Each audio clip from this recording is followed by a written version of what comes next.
Livre interactif spécial Halloween. Le domaine hanté. Encore un cauchemar.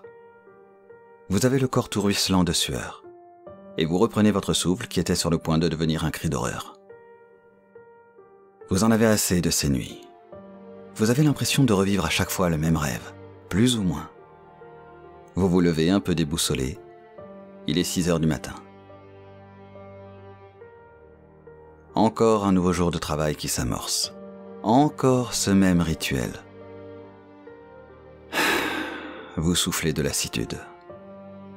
Vous sortez de votre chambre pour aller aux toilettes et vous vous cognez le petit orteil dans l'encadrement de la porte.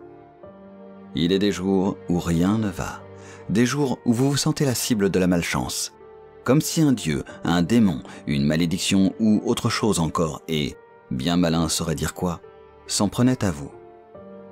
Vous n'êtes plus très sûr de croire dans l'alignement des planètes, ou dans les mots des livres inspirés des prophètes. Mais vous savez qu'aujourd'hui rien ne va, mais vous ne savez pas pourquoi. Votre travail n'est pas des plus passionnants. Certaines personnes vous diraient le contraire, et peut-être que de leur point de vue, ont-elles raison. Mais tout passe et tout lasse, et votre train-train quotidien ne vous enchante plus guère.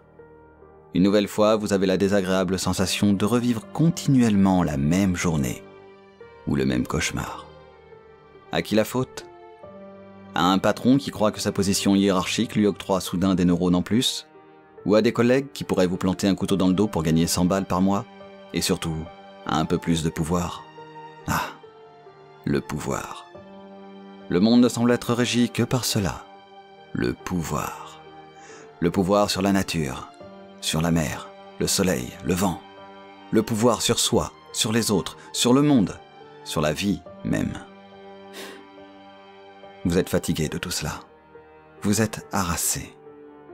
Il vous semble qu'une odeur nauséabonde emplit votre quotidien et que la meilleure issue à ce malaise, à ce mal-être, est de fermer les yeux, de vous replier sur vous-même en position fétale, de vous cacher dans une bulle sur laquelle il y aurait écrit « Foutez-moi la paix !» Vous n'attendez qu'une chose de votre journée, qu'elle se termine, et que vous puissiez vous coucher.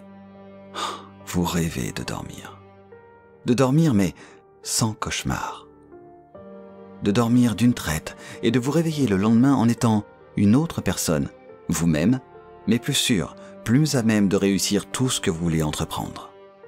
Vous êtes allongé sur votre lit.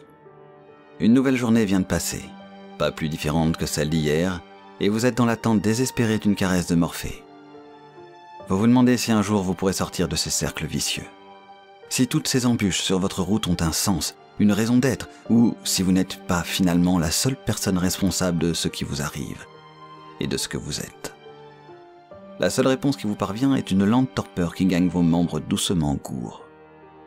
Vous appeliez de vos vœux ce sommeil salvateur, mais maintenant que votre esprit s'embrume, vous voulez une réponse. Vous voulez savoir. Vous insistez et tentez de contenir les ondes θ qui caractérisent l'installation du sommeil. S'en suivront les ondes delta du sommeil lent et profond. Vous le savez, mais vous résistez encore un peu. Cependant, vous avez de plus en plus de mal à mettre de l'ordre dans votre esprit.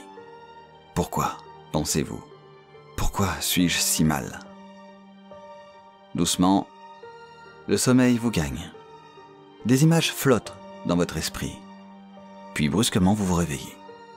Pas un mot, pas un souffle ne sort de votre bouche. Les yeux écarquillés, vous cherchez à percer l'obscurité de la nuit. Vous cherchez à comprendre le sens de la vision qui vient de vous assaillir. Il y avait une porte, au bout d'un tunnel. De ce tunnel à l'autre bout, il y avait une échelle. En haut de cette échelle, il y avait un trou creusé à même la terre. Vous vous y teniez, debout devant ce trou. Et lorsque vous êtes retourné, vous avez vu une maison. Celle-ci ressemblait à un petit manoir flanqué de ces fameuses tours de chaque côté, rehaussé d'un toit pointu. Avec les fenêtres sur chacune des tours et la grande porte vitrée du bâtiment principal, elle ressemblait à un visage mauvais. Et pourtant vous sentez qu'il vous faut la trouver. Une autre impression vient se greffer à la première, une impression de déjà-vu. L'espoir d'accéder au réconfort par le sommeil vous a complètement quitté. Vous vous levez et vous vous rendez dans votre cuisine avec votre ordinateur portable. L'écran bleuté éclaire votre visage pendant que vous cherchez la maison sur Google. Votre comportement n'est pas rationnel, vous le savez. Mais vous vous sentez mu par une force étrange. Les images défilent, vos yeux les suivent avec des saccades épileptiques et soudain, ils se figent. Vous n'en revenez pas. Vous l'avez trouvée. C'est elle, vous en êtes sûr. Il se dégage de la photo une impression étrange. Elle ne vous effraie pas. Elle le pourrait, mais c'est autre chose. Elle vous appelle. C'est cela. Elle exerce sur vous une attirance mystique. Un frisson parcourt votre colonne vertébrale de la nuque jusqu'aux reins. Vous vous rendez compte que votre respiration est courte et oppressée. Vos doigts hésitent à toucher le clavier, puis vous clignez des yeux. Prenez une grande inspiration. Remontez à la source de la photo. Vous tombez sur une petite annonce. Elle est allouée. Elle se trouve dans les Cévennes, au cœur de la nature, loin des turpitudes de la ville, annonce le commentaire sous la photo. Peut-être est-ce un signe. Peut-être que c'est de cela dont vous avez besoin. Quelques jours de repos, loin de votre vie, de votre boulot, de vos soucis, vous ferez le plus grand bien. Vous sentez que vous avez besoin de partir, mais de partir seul. Vous secouez la tête. Est-ce bien raisonnable? Partir sur un coup de tête à la suite d'un rêve? Vous regardez une nouvelle fois l'annonce. La maison est disponible. Il vous suffit de cliquer sur le bouton réservé. Qu'allez-vous faire? Partir ou rester? Eh bien, maintenant c'est à vous de choisir. Voici vos deux choix. Le premier et maintenant le second. Vous pouvez cliquer dessus et vous serez directement transporté sur la nouvelle vidéo, la suite de votre aventure. Prenez le temps de réfléchir, mettez sur pause si nécessaire.